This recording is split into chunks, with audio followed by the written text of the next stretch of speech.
This is Nick with the 1 Minute Property Manager. Communications is one of the most important aspects, but the group chat system with WhatsApp is one of the best things you can actually have. You be clear, be precise, get straight to the point, and that way you have everybody participating and knowing exactly what's going on. This is not my phone. So, how to set up another level. This is the levels that you want to set up with. As a manager, you want to set up with your office, with janitorial, with maintenance, and that's your key personnels of these locations.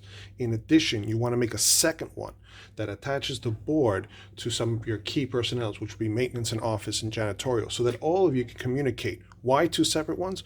Well, one is to talk directly to your staff, and the other one is to inform your board. You want to have two types. So that's your newest way of setting up, communicating, and actually getting things moving along. Everybody's on the same page.